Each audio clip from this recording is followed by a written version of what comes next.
Vocês não tem a NVI não, né? Aí? Tem? Vou colocar essa NVI aí, que também que ela é bem explicativa, viu? Glória a Deus. E aí, irmão, tudo bem? Cadê o Wallace? Está trabalhando? Está chegando muito tarde, né? Vamos conversar com ele para ele participar da ceia, né? Próximo mês. Esse mês é porque eu estive segunda-feira trabalhando até tarde. Terça-feira eu tive que viajar, voltei na quarta. E por isso que não deu certo, né? Mas vamos ler o texto bíblico. Nessa leitura diz assim: façam isso, compreendendo o tempo em que vivemos. Chegou a hora de vocês despertarem do sono, porque agora a nossa salvação está mais próxima do que quando cremos. Versículo 12. A noite está quase acabando, o dia se aproxima. Portanto, deixemos de lado as obras das trevas e revistamo-nos da armadura da luz. 13. Vivamos decentemente como a luz do dia, não em orgias, em bebedeiras, não em imoralidade sexual e devassidão, não em desavença e inveja. Glória a Deus. É diferente essa tradução, né? No texto da mais tradicional, né? Que é a nossa Almeida Corrigida, diz assim, ó. Vou ler novamente para não ficar, para ficar bem gravado na mente aí o texto. O versículo 11 diz: e isto digo conhecendo o tempo, que é já hora de despertarmos do sono, porque a nossa salvação está agora mais perto de nós do que quando aceitamos a fé. A noite é passada, o dia é chegado. Rejeitemos, pois, as obras das trevas e vistamo-nos das armas da luz. Andemos honestamente como de dia, não em glutonarias. Aqui já é diferente, né? Bebedice, glutonarias, orgias, bebedeiras, nem desonestidades, nem dissolução, nem contendas e inveja. Mas revestivos, faltou o 14, viu? Eu esqueci. Revestivos do Senhor Jesus Cristo, e não tenhais cuidado da carne em suas concupiscências, o desejo da carne, né? Revista de Cristo e não fique pensando em como satisfazer os desejos da carne. Amém, meus irmãos? Tudo bem com todos?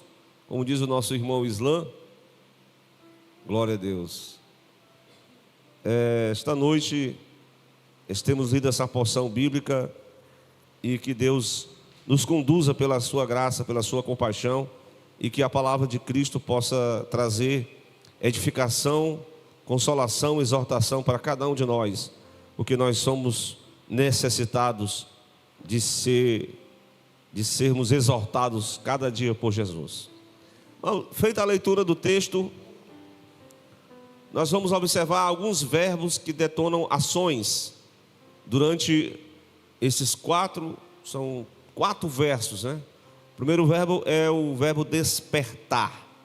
Depois vamos falar sobre a questão rejeitar. O verbo vestir-se, andar. E por último ele fala do revestimento, revestir-se. Glória a Deus. São verbos que detonam ações. Ações, no dizer do apóstolo, que são uma questão urgente. É urgente, né? Glória a Deus.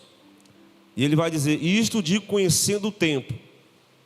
Então, o capítulo 13 de Romanos, se você ler, ele está dividido em 3 sessões.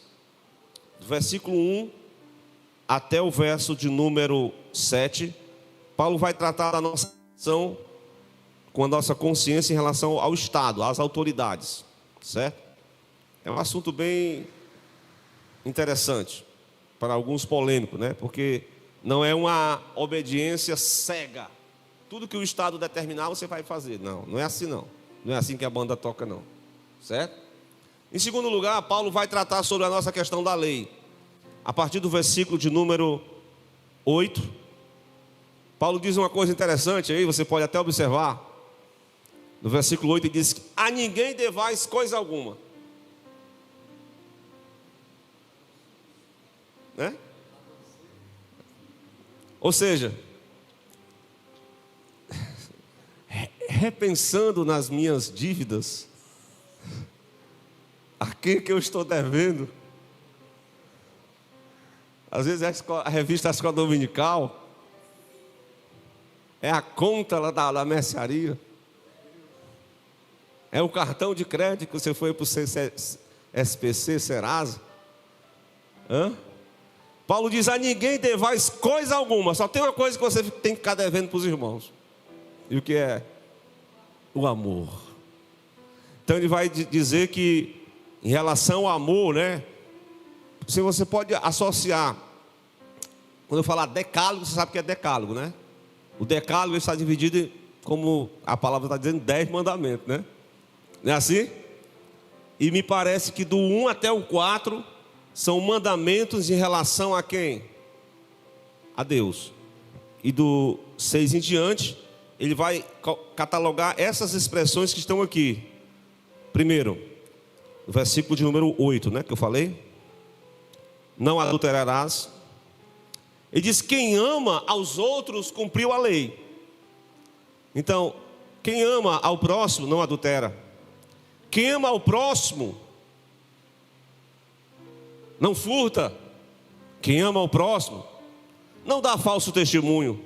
Quem ama ao próximo não cobiça. Então, se tudo se resume em relação a Deus, amar a Deus, em relação ao próximo, numa só palavra, qual é?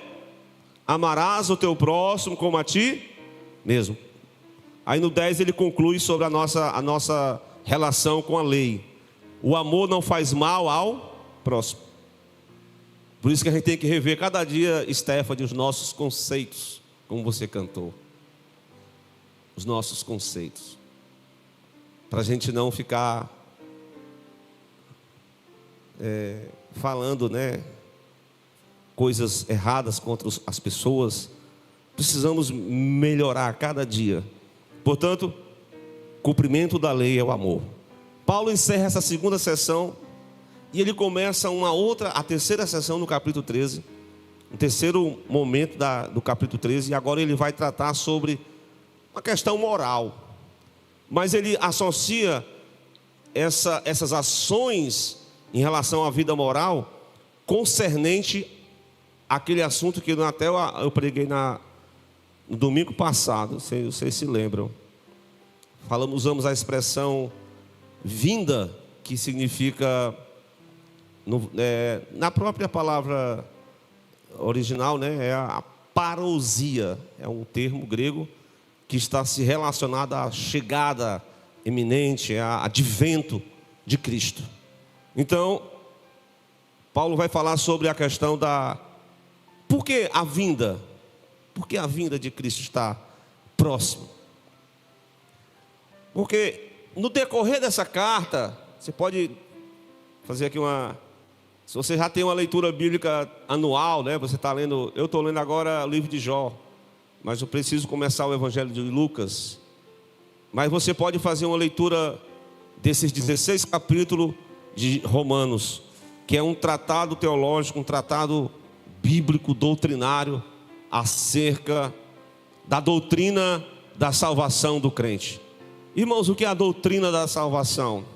A doutrina da salvação é você ter consciência de que nós somos salvos através da morte de Jesus, o Evangelho de Cristo. Então, eu quero basicamente ler o capítulo 8, só alguns versículos, para a gente. Eu sei que a doutrina da salvação, ela tem um pacote de N's, está incluído algumas doutrinas, né, que compõem, né, a salvação.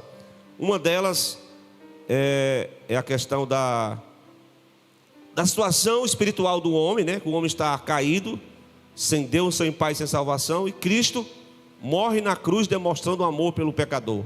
Então este homem E essa mulher começa a ouvir a palavra de Deus, ele se arrepende dos seus pecados, ele tem fé em Jesus Cristo. E o texto bastante conhecido dos irmãos, está lá no capítulo 10, eu falei 8, mas eu vou puxar aqui para o 10, de Romanos. Quando ele diz o seguinte, no versículo de número 9: se com a tua boca, presta atenção, se você confessar Jesus Cristo, no teu coração creres que Deus ressuscitou dentre os mortos, você vai ser o quê? Salvo. A salvação começa aqui, quando você se arrepende, quando você crê, quando você confessa o nome de Jesus. Aí ele diz mais, a saber, foi isso que eu li, né? Versículo 9, né? Se com a tua boca confessar o Senhor, no versículo 10, visto que com o coração se crê para a justiça, você é justificado pela fé, e com a boca se faz confissão para a salvação. Então o crente é salvo em Jesus, ele recebe perdão, ele recebe justificação, ele agora, de inimigo de Deus, ele passa a ser filiado, a se tornar filho de Deus por adoção. Amém? Glória a Deus. Você é adotado, você não é naturalmente, eu e você somos filho do pecado e filho da desobediência. Eu vou dizer mais aqui porque é pesado, né? Filho da ira. E estão termos que está na Bíblia. Então, mas enfim, o apóstolo vai mostrar que Cristo entrou, ele justificou o pecador, ele deu a nova natureza, ele nos concedeu o Espírito Santo, e nós agora vamos desenvolver uma santificação instantânea, no ato da aceitação, mas também uma santificação progressiva, onde cada dia você tem que aprender com Cristo, cada dia você tem que aprender com a palavra, você tem que mudar a sua maneira de ser, o seu estilo de vida, esse estilo de vida mundano, você tem que procurar o estilo de vida que Deus determinou da sua palavra para comigo e para com a sua vida, assim está escrito. Então, agora nós estamos aguardando o Senhor voltar, e quando Ele voltar, presta atenção, capítulo 8, versículo 30 de Romanos, aqui o apóstolo dá um resumão, para o resumão do plano da salvação. O que diz? Claro que essa doutrina aqui é uma doutrina que alguns tornam ela meia, se engancha, né? Essa semana eu estive conversando com um rapaz que ele é calvinista, mas a gente tem que saber uma coisa, que se o anjo do céu estava lá com Deus, lá na glória, e caiu, e Deus repreendeu ele, imagina nós estamos na terra sendo pecador, com a natureza do pecado ainda. Temos que vigiar e orar para não cair em tentação e permanecer firme com Cristo. Vamos ver o versículo 30? Aos que predestinou. Essa predestinação aqui não é algo assim, eu vou escolher o Júnior, o Paiva, mas não vou escolher o Islã, não. Não é assim, não. Eu não acredito, não. Eu acredito que Ele dá a oportunidade, o Espírito Santo vai convencendo o pecador e ele vai respondendo ao plano da salvação. Presta atenção. Aos que predestinou, a estes também chamou. Aos que chamou, a estes também justificou. E aos que justificou, a estes também glorificou. Quando é que vai ter essa glorificação, irmão, em Cristo Wellington? Quando é que vai ter? Quando Cristo voltar. Quando Cristo voltar. Repare o versículo 23 do capítulo 8. O 23 diz o quê? E não só ela, mas mesmo nós temos as primícias do Espírito. Também gememos em nós mesmos, esperando a adoção, a saber o quê? A redenção do nosso corpo.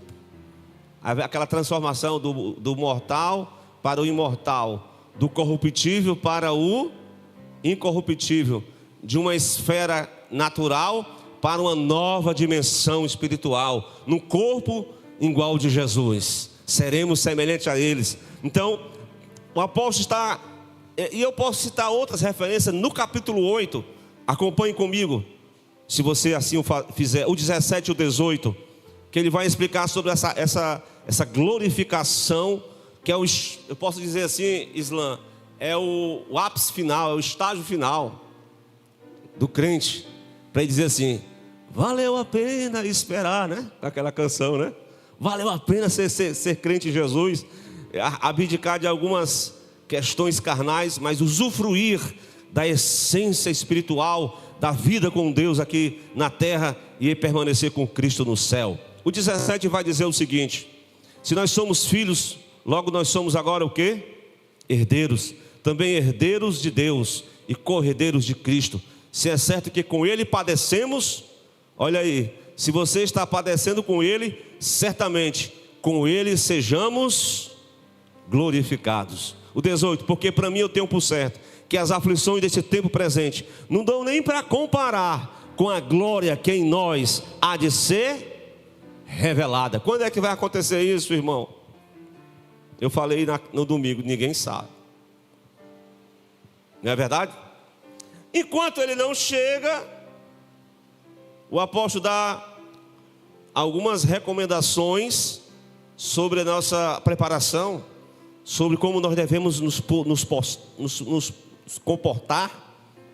E uma palavra que vai saltar aqui no texto, que é o capítulo 13, a partir do versículo 11. A primeira palavra que nós vamos observar, o Paulo vai dizer assim: louvado seja Deus. Isto digo conhecendo o tempo, que já é hora de quê? Despertarmos do sono. Louvado seja Deus. Despertarmos do sono. Eu me lembro nessa mensagem, eu falo sobre 4 tipos de sono. Sono da morte, como diz lá em Efésios: desperta tu que dormes, levanta-te dentre os mortos e Cristo te iluminará ou esclarecerá. Mas tem outro sono que o ser humano pode sofrer: o sono da religiosidade. A pessoa está assim bem acomodada, está fazendo aquela parte religiosa, mas Deus chamou a gente só para ser meros religiosos? Não. Deus, conforme a Bíblia, Ele nos chamou para que nós possamos viver uma vida de adoração profunda com Ele. Glória a Deus. E vocês podem reportar essa questão do sono de Jacó, quando ele dormiu lá, e Deus, ele estava dormindo e teve uma visão, um sonho, e ele viu os céus abertos, uma escada, e aí os anjos subindo e descendo, e ele disse: Deus está aqui. Então ele começou a fazer aquela pedra, ele fez um altar, ele derramou azeite, ele começou a invocar o nome do Deus do seu pai Isaac, do seu avô Abraão. Ele começou a ter uma vida de adoração. E assim o crente que está aguardando Jesus, ele não pode ficar dormindo no sono da religiosidade. Nós temos que voltar no nosso coração para orar ao Senhor, para adorar a Deus, para buscar a presença do Senhor. Outro sono que tem pegado muita gente é o sono daquele Jonas, que ele entrou no barco, vocês conhecem a história, foi só descendo, desceu a Jope, desceu ao cais do porto, desceu ao navio, desceu ao cais, ao porão, do porão desceu ao mar, do mar desceu até as entranhas do grande peixe. Não é assim? Mas antes de descer, ele estava dormindo e o homem disse: o que tu faz aqui, dormente? Levanta-te, invoca o teu Deus.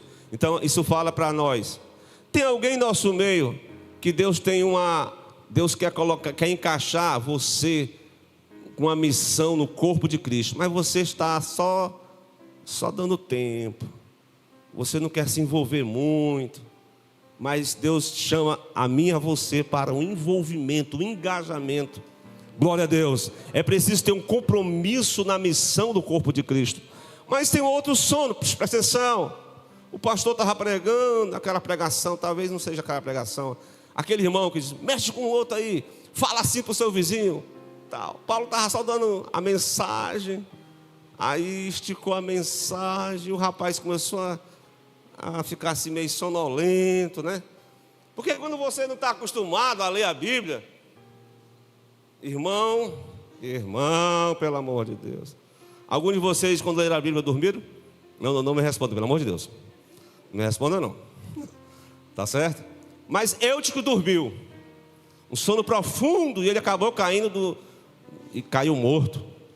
Paulo interrompeu aquele culto e vamos orar pelo irmão Eutico. Então, aquele sono de Eutico, Leia, representa distrações. Quais são as distrações que tem acometido muito de nós para a gente negligenciar o nosso dedicação à palavra de Deus? É uma das armas mais... A gente, onde vai ver, é as pessoas inclinando a cabeça. Não é verdade? Isso aí é de novo, a pessoa mais experiente. A gente tem que ter uma disciplina, né? Mas a gente é viciado mesmo. Tem gente que é viciado mesmo. Não consegue ler um capítulo da Bíblia. Não consegue estudar nada. Não consegue ler nada. Só é vídeo. É o sono de Eutico. É hora de despertar desse sono, irmão. Eu preciso me despertar desse sono. Você vai dizer para você mesmo: eu preciso me despertar para que eu possa me dedicar mais à leitura da palavra, ao estudo da palavra, à comunhão da palavra, para que essa palavra possa trazer um despertamento na minha vida, possa trazer um avivamento na minha vida. Glória a Deus. Amém ou não amém? É amém, viu? Amém? Por que eu tenho que despertar? O texto dá a resposta. Quais são as respostas? Ele diz: já é hora de despertarmos do sono, porque essa salvação está mais perto de nós do que quando nós aceitamos. Lembra de que nós confessamos, nós cremos, confessamos com os nossos lábios, cremos no nosso coração, fomos justificados, fomos adotados, fomos santificados e estamos esperando a glorificação final com Cristo na glória, quando Jesus voltar. Mas enquanto Ele não voltar, é preciso despertar. Despertar é tomar a sério essa questão da salvação. Tem gente que briga com a salvação. Mas se você, o irmão, pode abrir aí Hebreus 2 e 3. Você vai ver uma exortação desse escritor falando para mim. O quê? Quem pode ler para mim? Ele faz uma pergunta, irmão Adailton: como você e eu escaparemos? Você tem como escapar? Se negligenciarmos tão grande salvação, como é que nós vamos escapar? Se nós formos negligentes, se nós formos omissos, que nós acomodarmos, se nós relaxarmos, se nós formos negligentes na obra de Deus, como escaparemos nós se não levarmos a sério a questão da salvação? Glória a Deus. É um silêncio, mas esse silêncio é bom para você meditar, que você não pode brincar, que você não pode negligenciar, que você não pode se tornar a vida cristã apenas algo para aparecer negativo. O que Deus quer, muitas das vezes, não é o que nós fazemos. Deus quer o nosso coração. Deus quer o nosso coração. Deus quer toda a nossa vida. E Ele quer que nós nos despertemos enquanto, como disse Jesus, é dia. A noite vem quando ninguém pode mais trabalhar. Mas até aqui os irmãos entenderam? Amém? Vamos prosseguir? O capítulo 13, a partir do versículo de número 13 de qual livro que eu estou lendo? Romanos, versículo de número 12. Vai dizer aqui que a noite é passada. A noite é passada. Louvado seja Deus. Essa noite representa exatamente, né, a vida outrora em que você vivia sem Deus, sem paz, sem salvação, influenciado pela cultura moderna, influenciada por tantas coisas que influenciam as pessoas na atualidade. E o apóstolo vai dizer que a noite é passada, o dia é chegado. Glória a Deus. E o que mais? O versículo 12 diz que um outro princípio, uma outra palavra, um outro verbo que denota uma ação urgente é revestirmos. Acompanhe comigo. Ele está dizendo, rejeitemos, na verdade, é rejeitar. Rejeitemos, pois, as obras das trevas. Aqui está falando exatamente de situações que estão dominando o mundo atual. Meus irmãos, as obras das trevas. Que obras são essas? Se você for olhar, obra das trevas está relacionado com a questão da desobediência humana, né, do pecado, que estão dominando a maioria, e muitos crentes. Então, a recomendação para nós nesta noite é rejeitar. Nós temos que rejeitar. Nós não podemos fazer uma parceria. Está entendendo? Uma parceria. A questão é rejeitar aquilo que não agrada a Deus. Então, essa é uma palavra bíblica, porque Jesus está voltando. Jesus tem que despertar a igreja não pode ficar adormecida, a igreja não pode ficar, como diz lá em Tiago capítulo 4, versículo 4, acho que é assim que está escrito. Ele diz uma palavra bem pesada, ele chama adúlteros e adúlteras, né? Depois diz assim, é isso aí. Vocês não sabem que a amizade com este mundo de trevas, né? O mundo pecador, está dominado pelas trevas. Esse conluio, ele se torna uma inimizade com Deus. Se você quiser ser amigo do mundo, você vai ser inimigo de Deus. Mas se você quiser ser igual a Abraão, amigo de Deus, você tem que rejeitar as obras infrutuosas das trevas. Glória a Deus. Meus irmãos, seguindo avante, o apóstolo dá outra ação urgente diante da vinda do nosso Cristo Todo-Poderoso. Está no versículo 12. E aí vem aquela palavra, irmão. Se você rejeita, mas você tem que revestir-se. Parece assim, algo assim. O evangelho é interessante, né? Por exemplo, lembra daquela parábola que diz assim, e as irmãs que costuram aqui, mexer com as irmãs aqui. Você vai pegar uma roupa assim já bem usada, né? E você vai colocar um remendo novo. Jesus disse isso, não foi? Dá certo esse negócio? Misturar o velho com o novo? Não. Aí ele fala dos odres, né? Então está falando da nossa espiritualidade, né? Essa mistura, ela não combina. Por isso tem que ser uma nova criatura em Cristo. Tem que procurar viver rejeitando o pecado em nós. E depois ele diz terceira ação urgente, que nós nos vistamos das armas da luz. Vistamo-nos das armas da luz. Foi até um tema de um congresso lá na Jardim Acácia, aí ela lembra disso. Vestir-se das armas da luz. Quem conhece quais são as armas da luz, né? Elas estão disponíveis para todo crente? Estão? Pastor, quais são as armas que eu posso usar? Vamos ler lá Efésios 6, que você vai se engajar. Ali tem tudo a ver com o pacote da salvação. Não é verdade? Porque ele protege a cabeça, capacete, os pés, né? Você tem que estar firmado os seus pés no Evangelho, os calçados do Evangelho da paz. Você tem que se revestir da couraça da justiça. Quem tem justiça própria aqui? Ninguém. Nós temos a justiça de Cristo. Você tem que procurar o revestimento, principalmente também da proteção divina, proteger a sua vida espiritual com a fé em Jesus Cristo. Somente a fé em Jesus Cristo te dá a capacitação, é uma arma. E além disso, a palavra do Senhor é outra arma. E tantas coisas, a oração. Mas infelizmente, irmã em Cristo, a oração tem sido umas armas desprezadas por muitos de nós. Não é verdade, irmã Vilani? A oração, muitos de nós temos desprezado a oração. Às vezes a gente ora só aquela oração assim meia boca. Jesus, estou aqui, amém. Abençoa todo mundo num pacote só. Abençoa todo mundo num pacote só. Irmão, às vezes você se dedica tanto tempo com tanta coisa.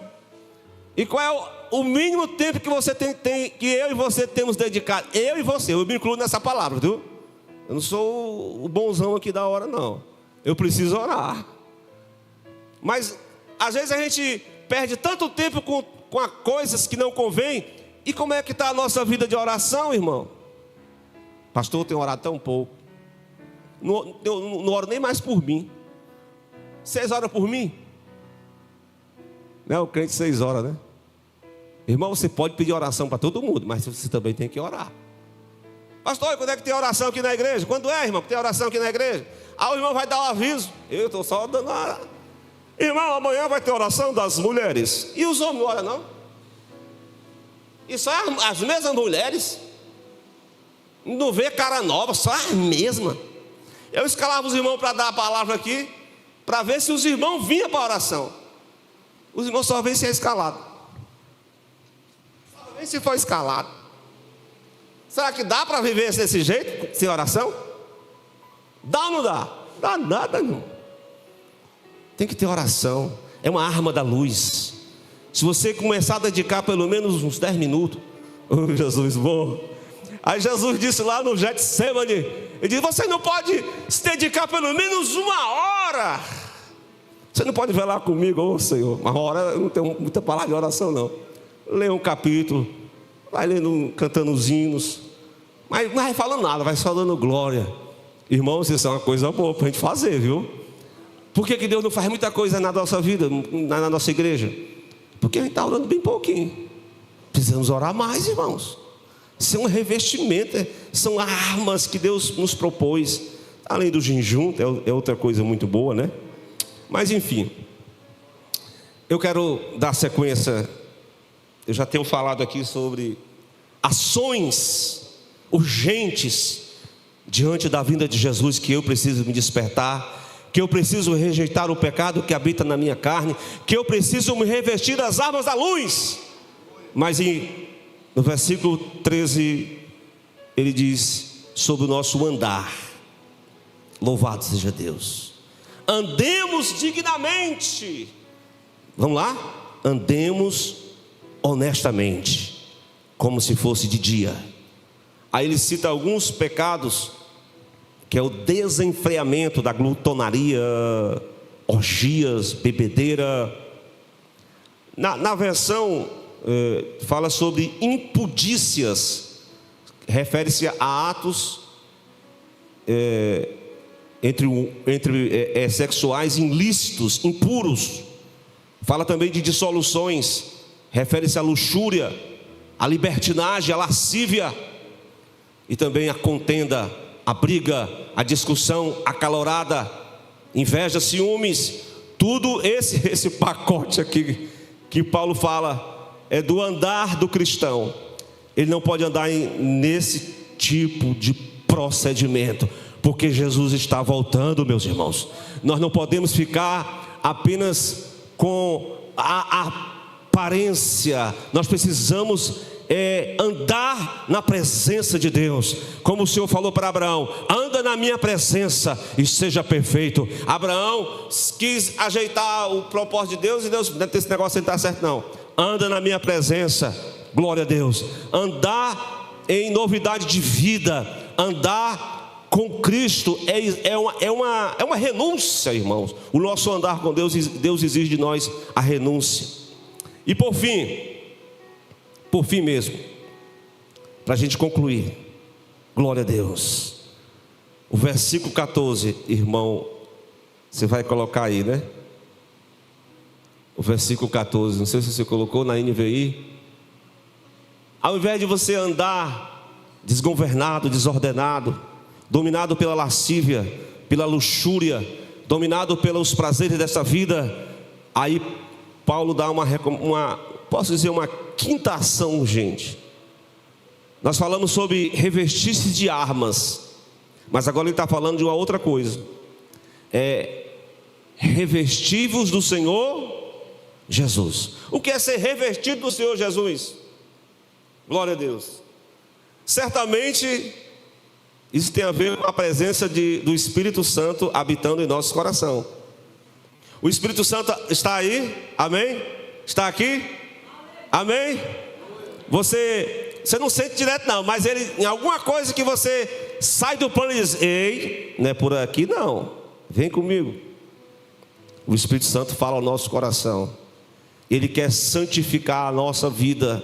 Ele quer adornar a igreja para o grande encontro com o noivo celestial. Ele quer tirar as mazelas, Ele quer tirar as corrupções, Ele quer tirar toda a hipocrisia do nosso meio. Ele quer revestir, meus amados irmãos, é exatamente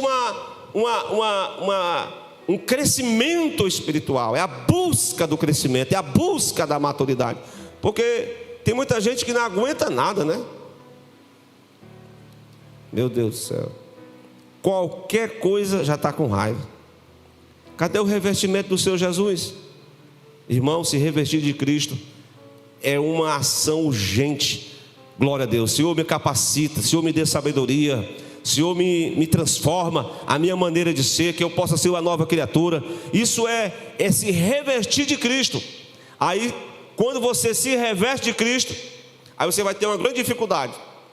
Porque na sua naturalidade, o homem carnal, ele não consegue vencer a ele mesmo. Eu posso dar só um exemplo. Por exemplo, no capítulo 8, diz assim, a partir do versículo 5 de Romanos: os que são segundo a carne se inclinam para as coisas da carne, mas os que são segundo o Espírito, para as coisas do Espírito. Versículo 6: a inclinação da carne é o quê? É morte. E, que mais? A inclinação da carne é morte, mas não está sujeita. A inclinação da carne é inimizade, mas a inclinação do Espírito é vida e paz. Versículo 6. Versículo 7: porquanto a inclinação da carne é inimizade contra Deus, porque não é sujeita à lei de Deus, nem verdade ou pode ser. Portanto, versículo 8: os que estão na carne não podem agradar a Deus. Mas vós, porém, não estáis na carne, mas no Espírito, se é que o Espírito de Deus habita em vós. Mas se alguém não tem o Espírito de Cristo, esse tal não é dele. Glória a Deus. Então, o revestir do Senhor Jesus é exatamente a vida de Cristo, o caráter de Cristo sendo formatado em nossas vidas, cada dia, dia após dia, que o caráter de Cristo... mas algum irmão diz assim: eu nasci assim, ou você é assim. Ei, irmão, você não vai continuar a mesma coisa. Quando Cristo entra, Ele implanta o caráter dele, a vontade dele, o propósito dele, o reino dele, os princípios dele. Você não vive eu, Paulo diz, Cristo é que vive em mim. Você gostaria de pronunciar essa mensagem: não vivo eu, Cristo vive em mim. Isso é o revestir-se do Senhor Jesus Cristo, para não ter cuidado com a carne, com as suas cobiças, porque as cobiças fazem parte da nossa vida aqui. Nós não estamos isentos das cobiças. As cobiças são parte do velho homem, mas em nome de Jesus, que nós possamos se revestir de Cristo. Glória a Deus. Se revestir da palavra de Deus, buscar o Senhor em oração, fazer um propósito de jejum, buscar a Deus para estarmos preparados cada dia.